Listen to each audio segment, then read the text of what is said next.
And welcome back to another episode of the Sideline Sitdown here on Real Sports Live. I'm Billy Watson, joined today by former Feria Lion and current Sideline University football player Brandon Perez. Brandon, what's up, dude? Nothing much. Thank you for having me here. Bro, so me and him went to high school together. They played. Feria was obviously first year. They had won district championship in a while. A lot of good stuff, a lot of good athletes in the class, but I think Brandon Perez stood out the most. Obviously, became one of the first football players, I think, in a while to sign to play football at the next level. So yeah, Brandon, what have you been up to, man? I know we've been stuck in our houses in quarantine. What have you been up to, man? Yeah, I guess you could say that right now at the moment, I'm pretty much just reevaluating my life for the next 2 years in my college future. So right now I'm just focusing on myself, doing the little things, working out, focusing on school, trying to just finish out the year so we can get the summer started. And I think you mentioned to me that you were trying to go to med school. Is that correct? Or are you currently in med school, or how's that going on? So right now I'm a biochem major and I'm studying for the NCAT. So I'll be taking that in the summer. And then pending that depends if that'll decide if you get into med school, correct? Yes. Well, a little bit. I think you're fine. Yeah. So, are you home right now in La Feria, or are you still in Oklahoma? So I'm back home in La Feria now. Okay. Yeah. Since mid-April. Yeah. So not a long time, I guess. How did that happen? Where were you when this whole quarantine started happening and this coronavirus started happening? Where were you, and how did you react, and how did your school react to this? I was in Oklahoma in my dorms until the news broke out. We were aware because we had like several cases already. We had like 50 when it actually went really pandemic, like really serious in a way. And our school took it serious with this like social distancing before it was told to do so. And yeah, it was, our coaches took it serious. We took it serious, but at the same time, we just had to do what we had to do as a student athlete. So were you guys in spring ball already, or I think that was already started? we were already finishing up our workouts, and then we were like already getting our gear, our shoulder pads, our helmets, pretty much everything that we need for spring ball. And then that's when they broke the news to you that no more. Yeah, no more.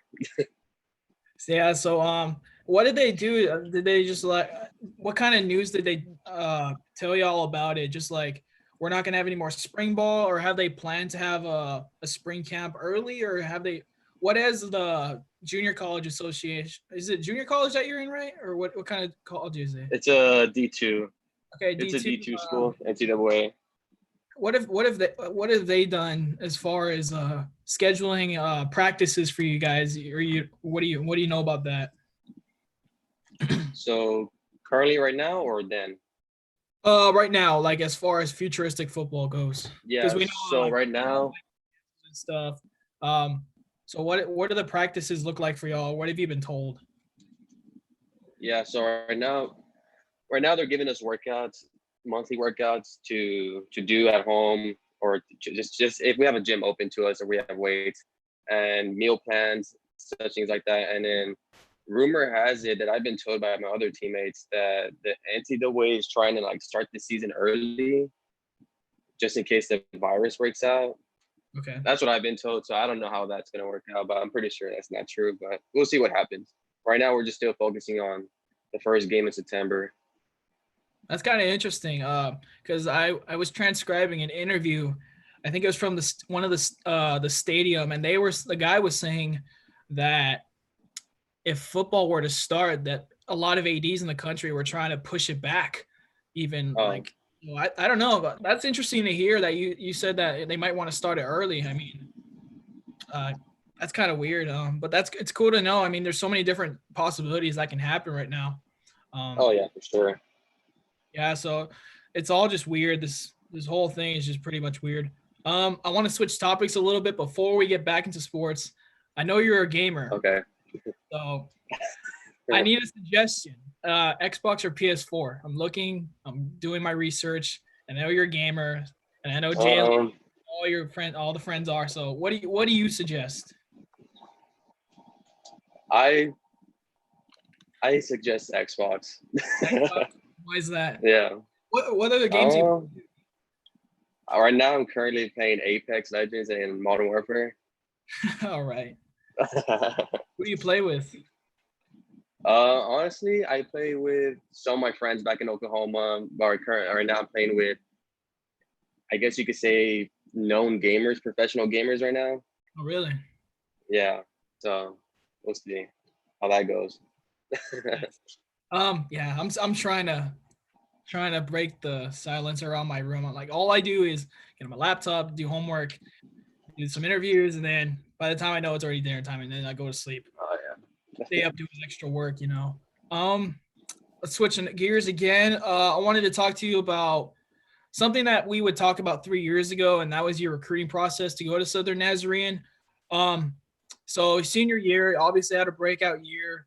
You guys lost in the first round of the playoffs, if I remember correctly. yeah. Um, Yes.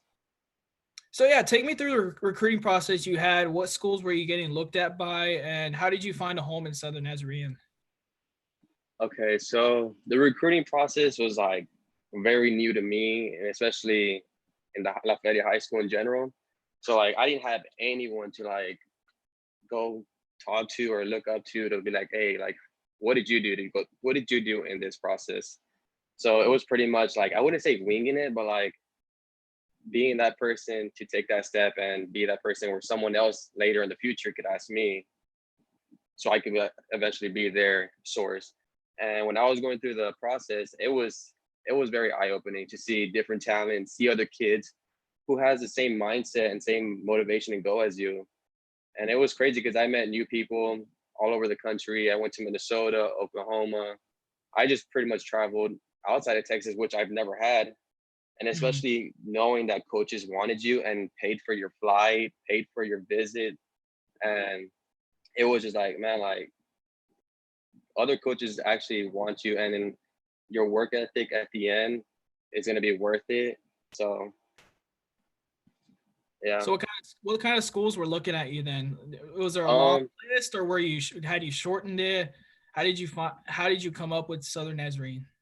so I for my every kid's dream goal is to go D1. That was my goal, Mhm. and I had several D1s, like small D1s, and I guess my biggest D1, when I came home, my dad was like, hey, um UCLA called you. One of the UCLA coaches called, and they said that you're one of the top 5 prospects that they want, and all you need to do is just bring up your stats. And I was like, oh man. So I got like I was like, when I heard that, I was like, okay. And then I just like, okay, what do I need to do on from now on that could actually open other doors from other schools, but actually like open this door to this specific school only. Mhm. And from there on, every game, like I just had a mindset and go, was like, I'm gonna still gonna be a team player, but at the same time, every time I touch the ball, I am gonna like score no matter what. I'm gonna try to be a ball hog. Yeah. Yeah. So yeah, like every time I got the ball, every game, four out of 4 out of 3, I would score pretty much statistically. And yeah, but some other kid, I guess, beat me off the stats, and then I opened my doors again, and I went out there and went traveling to Minnesota to some other D3 schools who were nationally ranked, and I went to Oklahoma, visited other schools there, and yeah, and it was mainly more about like family. It was mainly family discussion as well, closer to home, something that could my parents could work with, because I for sure wanted to leave Texas and leave the Valley for sure. Okay. So yeah. Any reason why you wanted to leave the valley? I know for me, leaving the valley was kind of big because my mom always told me, "Hey, go out and explore. That way you have a lot of freedom to do." So was that is kind of the similar philosophy you had in trying to leave? Yeah, for sure. Yeah, leaving the Valley. Yeah, using my sports to leave my skill assets to leave the Valley was totally a blessing, because like when I left to Oklahoma, that's like a whole different culture from the Mhm. Valley, and I for sure grew a lot, met a lot of people, made good friends, met families, and yeah.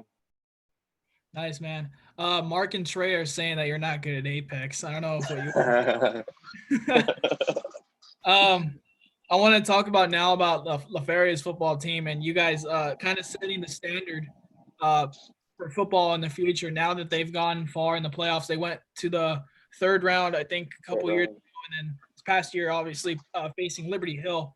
Um, what can you say about just the level of success that La Feria has had now in recent times? Yeah, honestly, I'm proud of the current team right now and the teams later on in the future. Um, Ever since I left, I graduated. The year after that, they went to the fourth round, and they're being consistent of winning and having good players, and the coaching there is just like very very extremely good. So I honestly think that they're probably the top five team in the valley. They can actually compete with 6A teams, Mhm. and they have a different philosophy of playing football.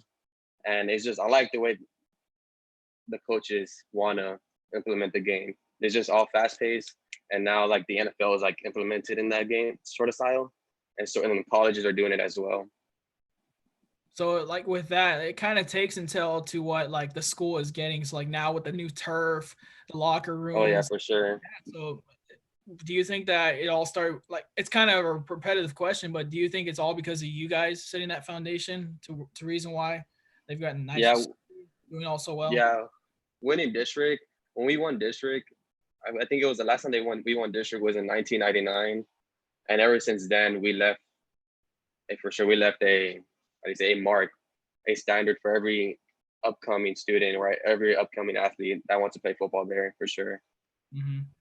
Yeah, and I remember because LaFerrier has always been decently good at football, all the way Yeah. back to the Esquivel times, like the 2000, I want to say 2007, 2008 team. They went 4 rounds deep, beat a state-ranked Bandera team, and then lost to Cuerdo, who's now 4A Hmm. Division Two.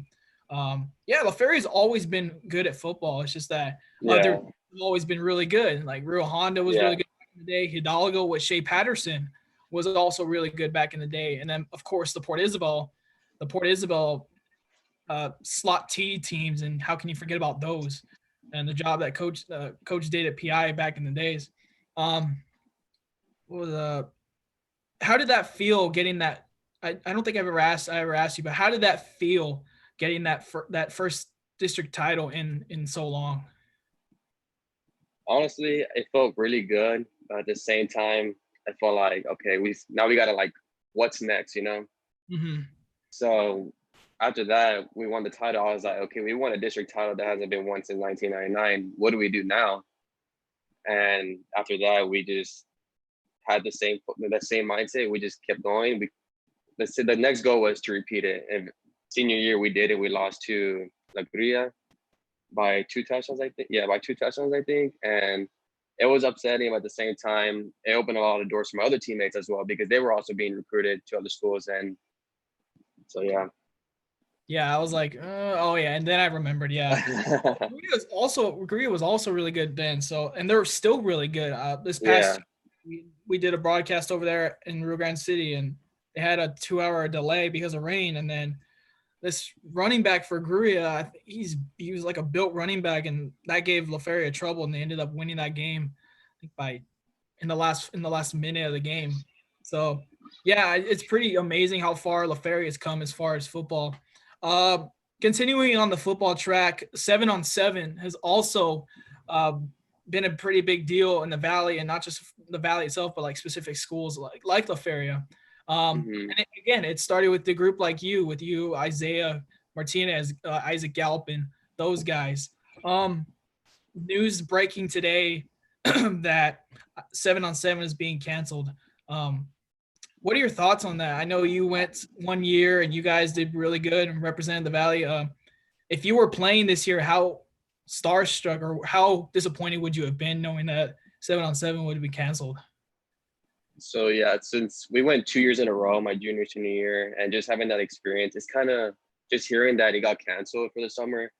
It's kind of upsetting for other kids because that's kind of like an opportunity to see other kids. I'm like, hey, this kid's actually pretty good. So I got to step up my work ethic, put my to bring my goals in a different level, and work harder pretty much, and see another, and also make new friends and talk to other kids who are getting recruited at the process, just in case I have any questions. and just playing other teams who are really really good, like DeSoto, 6A schools. I'm pretty, because it's from 5A to 6A they play each other, and then 1A to 4A. So playing state ranked teams and from 1A to 4A, and then from 5A to 6A is really good experience for kids in the Valley. So, Yeah, dude, and I remember going last year too. Like they played some. I can't remember off the top of my head the teams they played, but they played this state ranked team that they had big kids and they stuck with them the overtime period. And Derek was a part of that. Your brother. What were some going back to your times playing? What were some of your memories playing 7-on-7? Not just at the level, but local level and qualifying and stuff. So You have a junior year, I have two good memories: junior year and senior year. So junior year, we played Carthage. We went triple overtime. We lost by 2 points. They won the state title that year. And then when we found out that they were like state ranked, I think second, I was like, hey guys, we can actually like compete with these guys. So yeah, and then we're just going after it. And then senior year, junior year we were in the consolation bracket. It was kind of like a bummer. Going into senior year, we made it to the championship bracket. We lost in the third round. We lost to some other state ranked team, and just knowing that we could still hang with them after losing Isaac Galpin and Isaiah Martinez and some of our defense components like Muhammad and some other seniors that left. But yeah, it was just like, it was very eye opening and a good experience to have. So have you been training with Derek, or how has Derek been? How's your family been? On that note, yeah, I wanted to mention them real quick. How's your family doing? How have you been training with Derek? How's that been going on?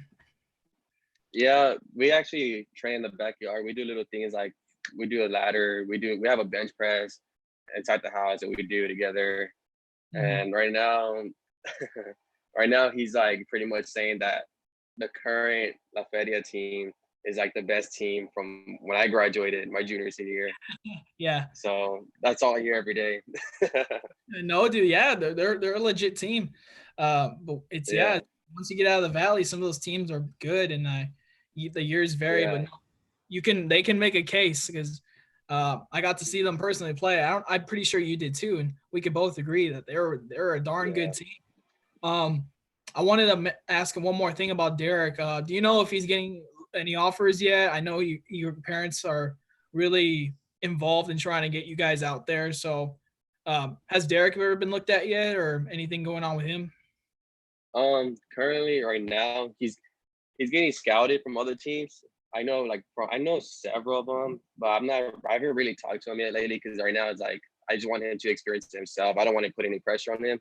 But as of right now, I know like Texas A&M Commerce, who is I think nationally ranked as well, who won the D2 championship like 2 years ago.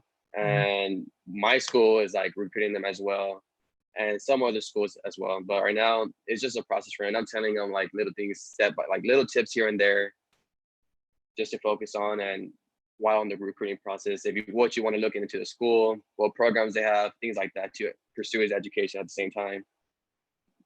Nice. And what grade is he in? Is he a junior right now? He's going to be he's a junior right now. He's a senior?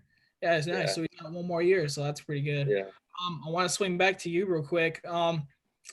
As far as a timetable goes, how excited are you going to be to finally be back on a football field and in pads and everything? Just with everything going on, how excited will you be to put pads on again? Honestly, I'm really excited. Like, just thinking of every day, I just look at my calendar. I'm like, man, we are like far from August right now. Far from August, fall camp, and I'm like, I just can't wait to just put the gear on and just be back with the guys and just compete with each other. And it's just like that vibe. It just that chemistry just builds. And I just really miss it because like I'm just here every day, just pretty much doing a consistent schedule daily, and it just gets boring after a while. Yeah. When I'm there in Oklahoma, it's just different. Like something happens every day. Yeah, I can feel that. I can vouch for that as well. As an athlete right now, what advice would you have for any aspiring athletes that are trying to make it to the next level, D1, D2, or JUCO? What advice would you have for them? From the kids in the Valley, or just in general? Just in general, yeah, like a general message. Honestly, a general message would be don't get too comfortable and don't settle for less. And there's always someone better out there and someone always working 2 times harder than you are doing currently. And it's okay to be satisfied, but don't be satisfied like every day and just have a big head at the same time. I just keep working and working and working until you're done, until you can't play. And then I guess you could say you could brag to your kids when you have kids eventually, but just keep working because there's always someone out there working 3 times harder, 10 times harder, who's just mindset's all about football while you're just currently focused on something else. But yeah, there's always better out there. Don't stay comfortable. Don't settle for less, pretty much. Cool. Good words, man. Before we wrap up, I want to talk about the NFL draft, and I know you're involved, and you know a lot of players that are going to get drafted. If you were, Oh yeah, for sure. you had the top 3 picks right now, who would you take? I didn't hear that. What? If you had the top 3 picks in the draft right now, magically, if you had the top 3 picks, who would you take? Okay. So going to school in Oklahoma, I would want Jalen Hurts to be number 1. So we could have 3 quarterbacks consistently back to back number 1. But yeah, he is. But 3 picks, I would say Joe Burrow to be number 1, CeeDee Lamb number 2, and number 3, Jerry Jeudy. Man, that's a good, yeah. that's a solid. Or 3 could be Jalen Waddle, but we'll see. Jerry Jeudy, I think he's more. So what about Herbert from Oregon? What do you think about him? For sure, first round. I know you had a thing for Oregon back in the day. Oh yeah, big Mariota fan, the Anthony Thomas fan. Herbert, I would say top 15 for sure.